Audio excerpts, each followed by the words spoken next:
जुड़ रहे हैं। ये 2022 की पहली मन की बात है।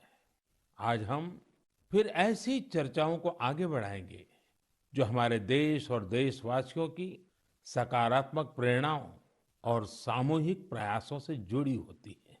आज हमारे पूज्य बापू महात्मा गांधी जी की पुण्यतिथि भी है।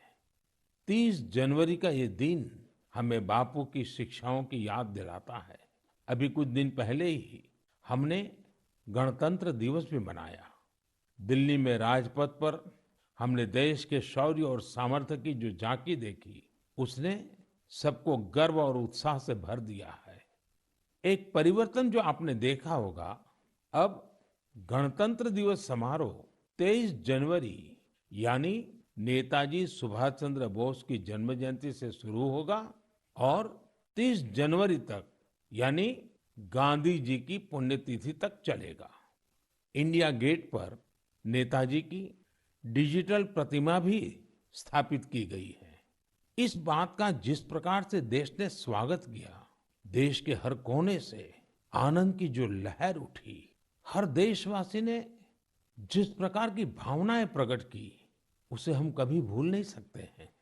साथियों, आजादी के अमृत महोत्सव में देश इन प्रयासों के जरिए अपने राष्ट्रीय प्रतीकों को पुनर्प्रतिष्ठित कर रहा है। हमने देखा कि इंडिया गेट के समीप अमर जवान ज्योति और पास में ही नेशनल वॉर मेमोरियल पर प्रज्वलित ज्योति को एक किया गया। इस भावुक अवसर पर कितने ही देशवासियों और शहीद परिवारों की आंखों में आंसू थे। नेशनल वॉर मेमोरियल में आजादी के बाद से शहीद हुए देश के सभी जाबाजों के नाम अंकित किए गए हैं। मुझे सेना के कुछ पूर्व जवानों ने पत्र लिखकर कहा है कि शहीदों की स्मृति के सामने प्रज्वलित हो रही अमर जवान ज्योति शहीदों की अमरता का प्रतीक है। सच में अमर जवान ज्योति की ही तरह हमारे शहीद, उनकी प्रेरणा और उनके योगदान भी अमर है। मैं आप सभी से कहूंगा, जब भी अवसर मिले नेशनल वॉर मेमोरियल जरूर जाएं। अपने परिवार और बच्चों को भी जरूर ले जाएं। यहाँ आपको एक अलग ऊर्जा और प्रेरणा का अनुभव होगा। साथियों, अमृत महोत्सव के इन आयोजनों के बीच देश में कई महत्वपूर्ण राष्ट्रीय पुरस्कार भी दिए गए। एक है प्रधानमंत्री राष्ट्रीय बाल पुरस्कार। ये पुरस्कार उन बच्चों को मिले जिन्होंने छोटी सी उम्र में साहसिक और प्रेरणादायी काम किए हैं। हम सबको अपने घरों में इन बच्चों के बारे में जरूर बताना चाहिए। इनसे हमारे बच्चों को भी प्रेरणा मिलेगी और उनके भीतर देश का नाम रोशन करने का उत्साह जगेगा। देश में अभी पद्म सम्मान की भी घोषणा हुई है। पद्म पुरस्कार पाने वाले में कई ऐसे नाम भी हैं जिनके बारे में बहुत कम लोग जानते हैं। ये हमारे देश के अनसंग हीरोज हैं, जिन्होंने साधारण परिस्थितियों में असाधारण काम किए हैं। जैसे कि उत्तराखंड की बसंती देवी जी को पद्मश्री से सम्मानित किया गया है। बसंती देवी ने अपना पूरा जीवन संघर्षों के बीच जिया। कम उम्र में ही उनके पति का निधन हो गया था और वो एक आश्रम में रहने लगी। यहाँ रहकर उन्होंने नदी को बचाने के लिए संघर्ष किया और पर्यावरण के लिए असाधारण योगदान दिया। उन्होंने महिलाओं के सशक्तिकरण के लिए भी काफी काम किया है। इसी तरह मणिपुर की 77 साल की लौरेम्बम बिनो देवी दशकों से मणिपुर की लीबा टेक्सटाइल आर्ट का संरक्षण कर रही है। उन्हें भी पद्मश्री से सम्मानित किया गया है। मध्य प्रदेश के अर्जुन सिंह को बैगा आदिवासी नृत्य की कला को पहचान दिलाने के लिए पद्म सम्मान मिला है। पद्म सम्मान पाने वाले एक और व्यक्ति है श्रीमान अमाई महालिंगा नाइक। एक किसान है और कर्नाटका के रहने वाले हैं। इन्हें कुछ लोग टनल मैन भी कहते हैं। उन्होंने खेती में ऐसे ऐसे इनोवेशन किए हैं जिन्हें देखकर कोई भी हैरान रह जाए। इनके प्रयासों का बहुत बड़ा लाभ छोटे किसानों को हो रहा है। ऐसे और भी कई अनसंग हीरोज हैं जिन्हें देश ने उनके योगदान के लिए सम्मानित किया है। आप जरूर इनके बारे में जानने की कोशिश करिए। इनसे हमें जीवन में बहुत कुछ सीखने को मिलेगा। मेरे प्यारे देशवासियों, अमृत महोत्सव पर आप सब साथी मुझे ढेरों पत्र और मैसेज भेजते हैं, कई सुझाव भी देते हैं। इसी श्रृंखला में कुछ ऐसा हुआ है जो मेरे लिए अविस्मरणीय है। मुझे 1 करोड़ से ज्यादा बच्चों ने अपने मन की बात पोस्टकार्ड के जरिए लिखकर भेजी है। ये 1 करोड़ पोस्टकार्ड देश के अलग अलग हिस्सों से आए हैं, विदेश से भी आए हैं। समय निकालकर इनमें से काफी पोस्टकार्ड को मैंने पढ़ने का प्रयास किया है। इन पोस्टकार्ड्स में इस बात के दर्शन होते हैं कि देश के भविष्य के लिए हमारी नई पीढ़ी की सोच कितनी व्यापक और कितनी बड़ी है। मैंने मन की बात के श्रोताओं के लिए कुछ पोस्टकार्ड छांटे हैं जिन्हें मैं आपसे शेयर करना चाहता हूं। जैसे यह एक असम के गुवाहाटी से रिद्धिमा स्वर्गियारी का पोस्टकार्ड है।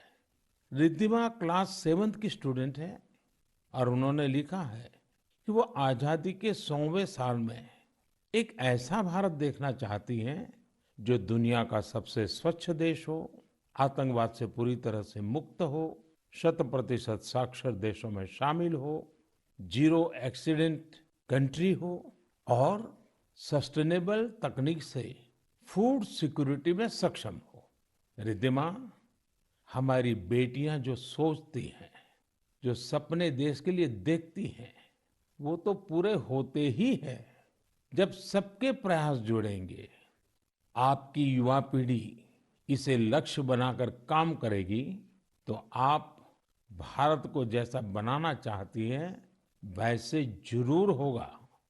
एक पोस्टकार्ड मुझे उत्तर प्रदेश के प्रयागराज की नव्या वर्मा का भी मिला है।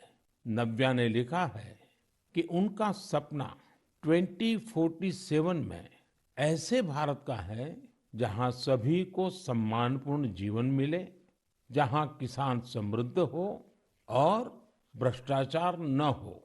नव्या, देश के लिए आपका सपना बहुत सराहनीय है। इस दिशा में देश तेजी से आगे भी बढ़ रहा है। आपने भ्रष्टाचार मुक्त भारत की बात की। भ्रष्टाचार तो दीमक की तरह देश को खोखला करता है। उससे मुक्ति के लिए 2047 का इंतजार क्यों? ये काम हम सभी देशवासियों को, आज की युवा पीढ़ी को मिलकर करना है, जल्द से जल्द करना है। और इसके लिए बहुत जरूरी है कि हम अपने कर्तव्यों को प्राथमिकता दें। जहां कर्तव्य निभाने का एहसास होता है, कर्तव्य सर्वोपरि होता है, वहां भ्रष्टाचार फटक भी नहीं सकता। साथियों, एक और पोस्टकार्ड मेरे सामने है चेन्नई से मोहम्मद इब्राहिम का। इब्राहिम 2047 में भारत को रक्षा के क्षेत्र में एक बड़ी ताकत के रूप में देखना चाहते हैं। वो चाहते हैं कि चंद्रमा पर भारत का अपना रिसर्च बेस हो और मंगल पर भारत मानव आबादी को बसाने का काम शुरू करे। साथ ही इब्राहिम पृथ्वी को भी प्रदूषण से मुक्त करने में भारत की बड़ी भूमिका देखते हैं। इब्राहिम, जिस देश के पास आप जैसे नौजवान हो, उसके लिए कुछ भी असंभव नहीं है। साथियों, मेरे सामने एक और पत्र है मध्य प्रदेश के रायसेन में सरस्वती विद्या मंदिर में क्लास 10 की छात्रा भावना का। सबसे पहले तो मैं भावना को कहूंगा कि आपने जिस तरह अपने पोस्टकार्ड को तिरंगे से सजाया है वो मुझे बहुत अच्छा लगा। भावना ने क्रांतिकारी शिरीष कुमार के बारे में लिखा है। साथियों, मुझे गोवा से लॉरेंशियो परेरा का पोस्टकार्ड भी मिला है। ये क्लास 12 की स्टूडेंट है। इनके पत्र का भी विषय है आजादी के अनसंग हीरोज। मैं इसका हिंदी भावार्थ आपको बता रहा हूं। इन्होंने लिखा है, भिकाजी कामा भारतीय स्वतंत्रता संग्राम में शामिल रही सबसे बहादुर महिलाओं में से एक थी। उन्होंने बेटियों को सशक्त करने के लिए देश विदेश में बहुत से अभियान चलाए, अनेक प्रदर्शनियां लगाई। निश्चित तौर पर भिकाजी कामा स्वाधीनता आंदोलन की सबसे जाबाज महिलाओं में से एक थी। 1907 में उन्होंने जर्मनी में तिरंगा फहराया था। इस तिरंगे को डिजाइन करने में जिस व्यक्ति ने उनका साथ दिया था वो थे श्री श्यामजी कृष्ण वर्मा। श्री श्यामजी कृष्ण वर्मा जी का निधन 1930 में जेनेवा में हुआ था। उनकी अंतिम इच्छा थी कि भारत की आजादी के बाद उनकी अस्थियां भारत लाई जाए। वैसे तो 1947 में आजादी के दूसरे ही दिन उनकी अस्थियां भारत वापस लानी चाहिए थी, लेकिन ये काम नहीं हुआ। शायद परमात्मा की इच्छा होगी ये काम मैं करूं, और इस काम का सौभाग्य भी मुझे ही मिला। जब मैं गुजरात का मुख्यमंत्री था तो वर्ष 2003 में उनकी अस्थियां भारत लाई गई थी। श्यामजी कृष्ण वर्मा जी की स्मृति में उनके जन्म स्थान कच्छ के मांडवी में एक स्मारक का निर्माण भी हुआ है। साथियों, भारत की आजादी के अमृत महोत्सव का उत्साह केवल हमारे देश में ही नहीं है। मुझे भारत के मित्र देश क्रोएशिया से भी 75 पोस्टकार्ड मिले हैं। क्रोएशिया के जाग्रेब में school of applied arts and design के स्टूडेंट्स, उन्होंने ये 75 कार्ड्स भारत के लोगों के लिए भेजे हैं और अमृत महोत्सव की बधाई दी है।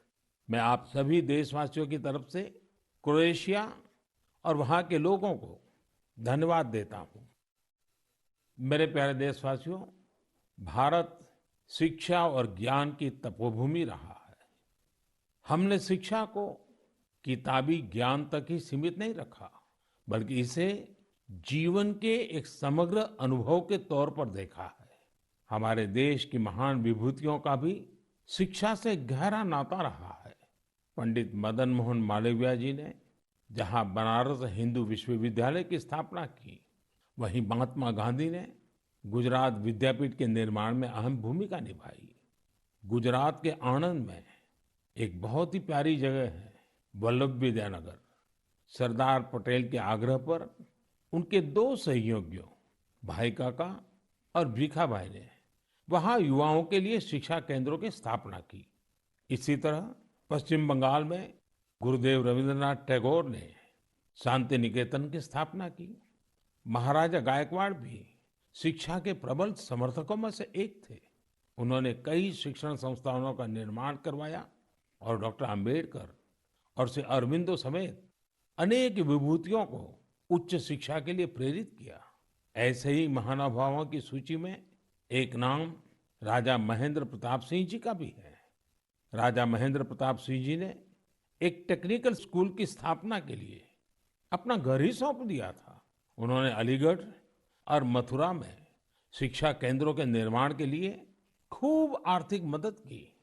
कुछ समय पहले मुझे अलीगढ़ में उनके नाम पर एक यूनिवर्सिटी की आधारशिला रखने का भी सौभाग्य प्राप्त हुआ।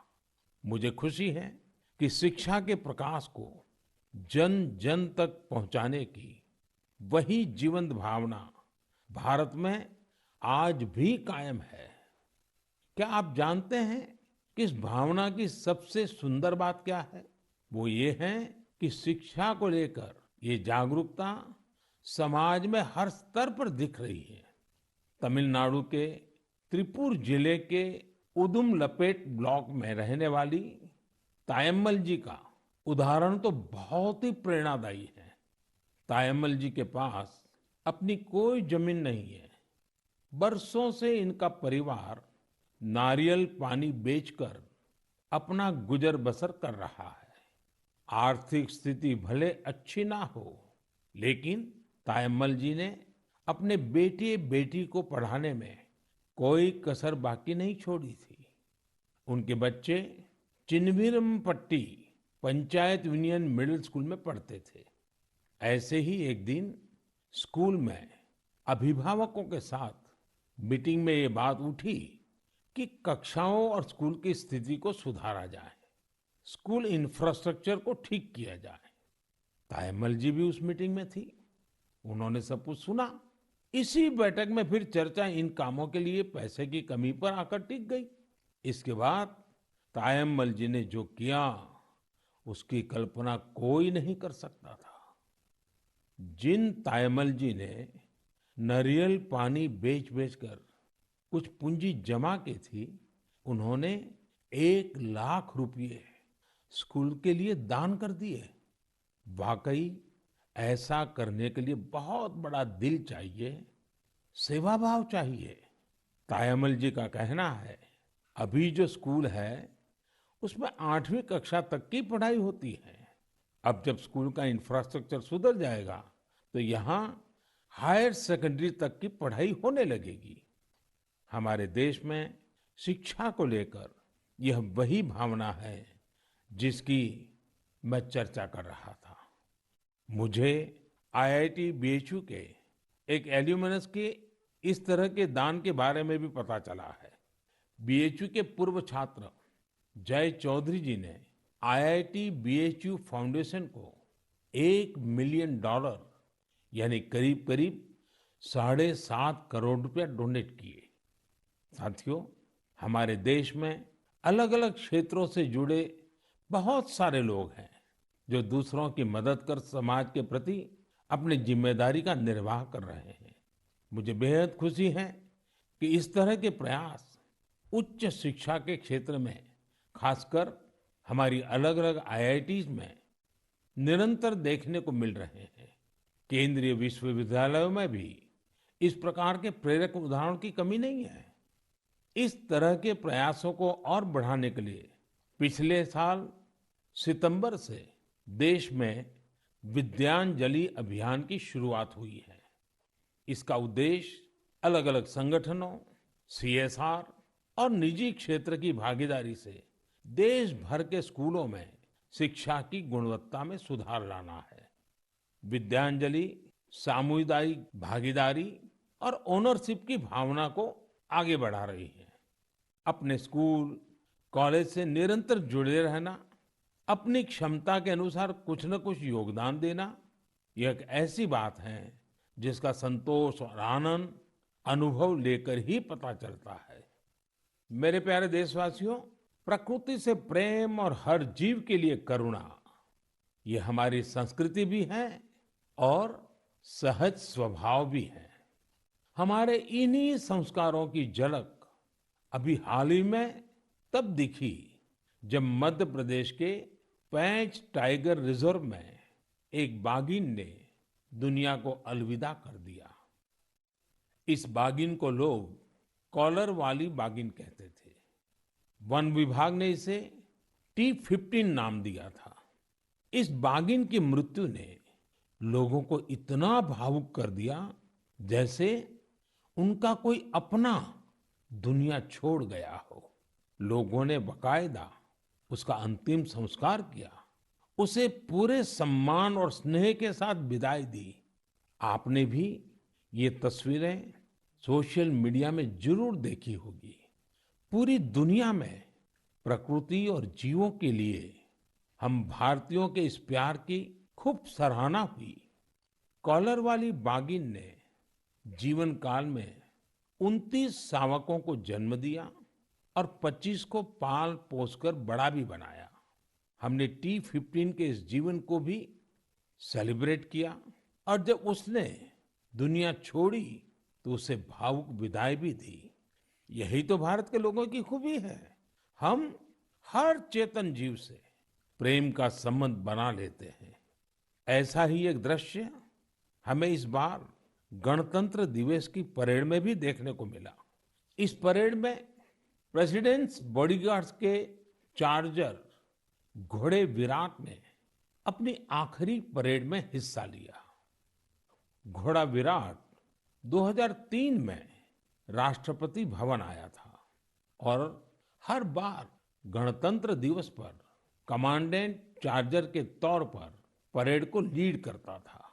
जब किसी विदेशी राष्ट्राध्यक्ष का राष्ट्रपति भवन में स्वागत होता था, तब भी वो अपनी ये भूमिका निभाता था। इस वर्ष आर्मी डे पर घोड़े विराट को सेना प्रमुख द्वारा कॉज कमेंडेशन कार्ड भी दिया गया। विराट की विराट सेवाओं को देखते हुए उसकी सेवानिवृत्ति के बाद उतने ही भव्य तरीके से उसे विदाई दी गई। मेरे प्यारे देशवासियों, जब एकनिष्ठ प्रयास होता है, नेक नियत से काम होता है, तो उसके परिणाम भी मिलते हैं। इसका एक बेहतरीन उदाहरण सामने आया है असम से। असम का नाम लेते ही वहां के चाय बागान और बहुत सारे नेशनल पार्क का ख्याल आता है। साथ ही एक सींग वाले गैंडे यानी वन हॉर्न्ड राइनो की तस्वीर भी हमारे मन में उभरती है। आप सभी जानते हैं कि एक सींग वाला गैंडा हमेशा से असमिया संस्कृति का हिस्सा रहा है। भारत रत्न भूपेन हजारिका जी का ये गीत हर एक कान में गूंजता होगा। কাজিৰঙাৰ চিৰসেউজ পৰিৱেশ হস্তি ব্যাঘ্ৰৰে বাস এক খড়গড় গড় পৃথিৱীয়ে চাই পক্ষীৰ সুৱদীয়া প্ৰকাশ মোৰ কাজিৰঙা নহয় যে বন্য। साथियों, इस गीत का जो अर्थ है वो बहुत सुसंगत है। इस गीत में कहा गया है, काजीरंगा का हरा भरा परिवेश, हाथी और बाघ का निवास, एक सींग वाले गैंडे को पृथ्वी देखे, पक्षियों का मधुर कलरव सुने। असम की विश्व प्रसिद्ध हथकरघा पर बुनी गई मूंगा और एरी की पोशाकों में भी गैंडों की आकृति दिखाई देती है। असम की संस्कृति में जिस गैंडे की इतनी बड़ी महिमा है, उसे भी संकटों का सामना करना पड़ता था। वर्ष 2013 में 37 और 2014 में 32 गैंडों को तस्करों ने मार डाला था। इस चुनौती से निपटने के लिए पिछले 7 वर्षों में असम सरकार के विशेष प्रयासों से गैंडों के शिकार के खिलाफ एक बहुत बड़ा अभियान चलाया गया। पिछले 22 सितंबर को वर्ल्ड राइनो डे के मौके पर तस्करों से जब्त किए गए 2400 से ज्यादा सींगों को जला दिया गया था। यह तस्करों के लिए एक सख्त संदेश था। ऐसे ही प्रयासों का नतीजा है कि अब असम में गैंडों के शिकार में लगातार कमी आ रही है। जहां 2013 में 37 गैंडे मारे गए थे, वहीं 2020 में 2 और 2021 में सिर्फ 1 गैंडे के शिकार का मामला सामने आया है। मैं गैंडों को बचाने के लिए असम के लोगों के संकल्प की सराहना करता हूं। साथियों, भारतीय संस्कृति के विविध रंगों और आध्यात्मिक शक्ति ने हमेशा से दुनिया भर के लोगों को अपनी ओर खींचा है। अगर मैं आपसे कहूं कि भारतीय संस्कृति अमेरिका, कनाडा, दुबई, सिंगापुर, पश्चिमी यूरोप और जापान में बहुत ही लोकप्रिय है, तो ये बात आपको बहुत सामान्य लगेगी, आपको कोई हैरानी नहीं होगी। लेकिन अगर ये कहूं कि भारतीय संस्कृति का लैटिन अमेरिका और साउथ अमेरिका में भी बड़ा आकर्षण है, तो आप एक बार जरूर सोच में पड़ जाएंगे। मैक्सिको में खादी को बढ़ावा देने की बात हो या फिर ब्राजील में भारतीय परंपराओं को लोकप्रिय बनाने का प्रयास, मन की बात में हम इन विषयों पर पहले चर्चा कर चुके हैं। आज मैं आपको अर्जेंटीना में फहरा रहे भारतीय संस्कृति के परचम के बारे में बताऊंगा।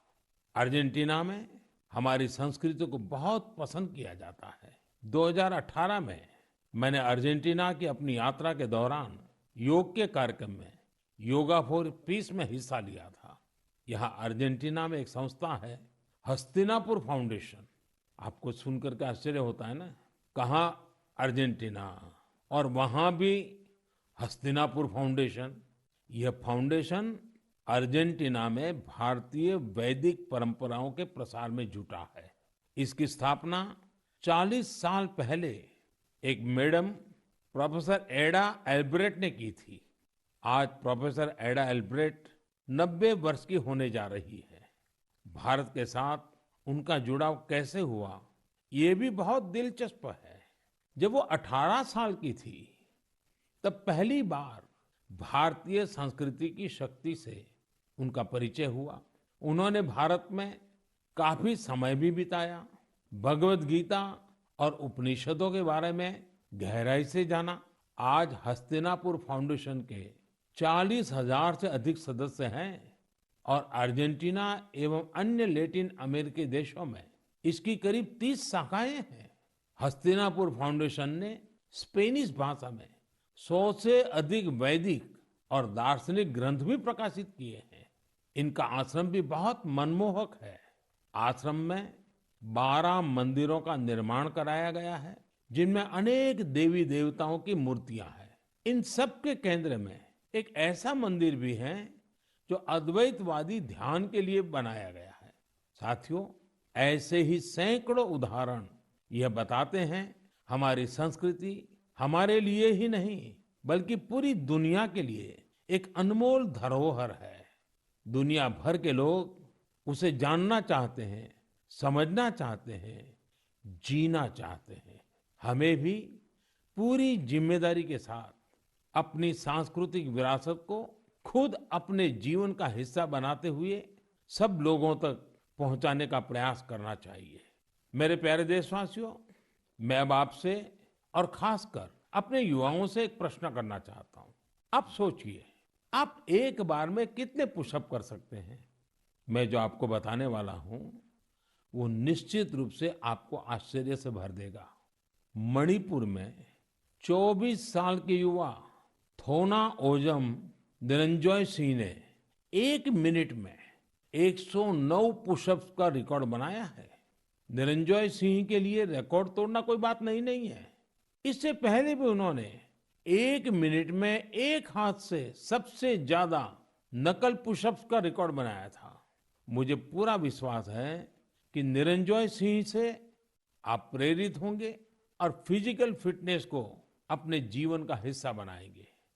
साथियों, आज मैं आपके साथ लद्दाख की एक ऐसी जानकारी साझा करना चाहता हूं जिसके बारे में जानकर आपको जरूर गर्व होगा। लद्दाख को जल्द ही एक शानदार ओपन सिंथेटिक ट्रैक और एस्ट्रो टर्फ फुटबॉल स्टेडियम की सौगात मिलने वाली है।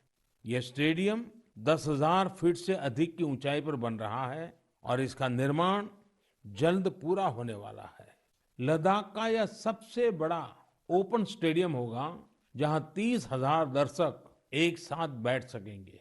लद्दाख के इस आधुनिक फुटबॉल स्टेडियम में 8 लेन वाला एक सिंथेटिक ट्रैक भी होगा।